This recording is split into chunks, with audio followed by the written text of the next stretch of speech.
పంచాలు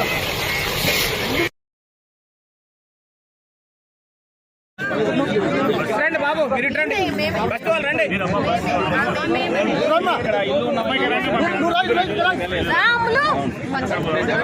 ఇదే సార్ తమ్ముడు, మీరు రండి, సార్తో మాట్లాడండి. చూడమ్మా, ఇది ఇప్పుడు ఈ బతుకమ్మ గుంట చెరువు ఉన్నది కదా, ఈ చెరువు దీన్ని మొత్తం మేము ఓపెన్ చేస్తాం. అంటే ఇది 5 ఎకరాలు ఉన్నది. దీంట్లో బస్తీ వాళ్ళు ఎవరికైతే ఇల్లు ఉన్నాయో వాళ్ళకి ఎవరికి ఏం ప్రాబ్లం ఉండదు. అర్థమైందా? వాళ్ళెవరికి కూడా అంటే వాళ్ళది అక్కడ చెరువు పక్కన వచ్చినా కానీ కూడా వాళ్ళు భయపడాల్సిన అవసరం లేదు. ఎందుకంటే మీరు ఎప్పుడో ఇల్లు కట్టుకున్నారు, ప్రభుత్వం మీకు ఇచ్చినది. రేపు ఎవడన్నా వచ్చి మీకు చెప్పినా కానీ అంటే ఏది హైడ్రా వస్తుంది, కూల్చేస్తుంది ఈ బస్తీ వాళ్ళందరికీ అంటే మీరు ఎవరు నమ్మొద్దు. అర్థమైందా? ప్రభుత్వం చాలా స్పష్టంగా ఉంటుంది. పేదవాళ్ళకి ఎక్కడ కూడా హైడ్రా అనే చిన్న సమస్య కూడా చేయదన్నమాట.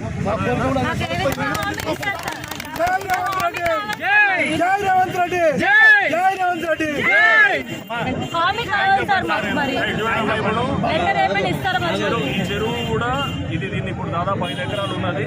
అది ఆక్రమణలో అంటే దాన్ని ఏం చేస్తారు, మొత్తం నింపేసి దాన్ని మొత్తము మట్టితోటి లేకపోతే దీంతో మొత్తం చేయడం వల్ల ఇప్పుడు చుట్టుపక్కల అంతా కూడా బస్సులన్నీ నిండుతుంటాయి. వాటర్ వర్షం వస్తే అందరికి వస్తాయి.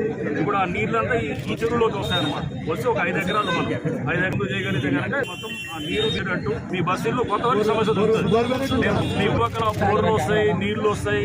మళ్ళీ దాంతోపాటు దీన్ని తయారు చేయొచ్చు అన్నమాట. వారికి చెరువు మంచిగా తయారు చేస్తాం. చిన్న పార్క్ లెక్క తయారై మీ అందరూ కూడా మంచిగా అవుతుంది అన్నమాట. ఈ చుట్టుపక్కల నీళ్లు వస్తాయి.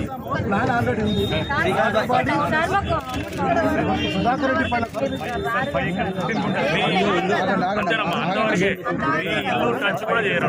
నీళ్ళు ఎక్కడ కూడా టచ్ ఆ చెరువు వరకు 5 ఎకరాలు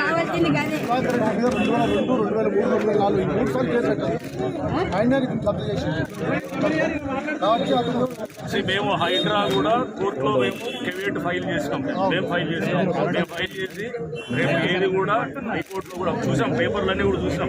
మా లీగల్ అడ్వైజర్ గారు కూడా మొత్తం దాని మీద లాస్ట్ వారం రోజులు స్టడీ చేసి చూస్తే దాంట్లో ఎక్కడ కూడా ఎటువంటి కోర్టు ఉత్తర్వులు కూడా లేవు. వాళ్ళకు టైటిల్ ప్రూవ్ చేసుకోమని అది చాలా స్పష్టంగా వాళ్ళకి హైకోర్టు ఎప్పుడో చెప్పింది.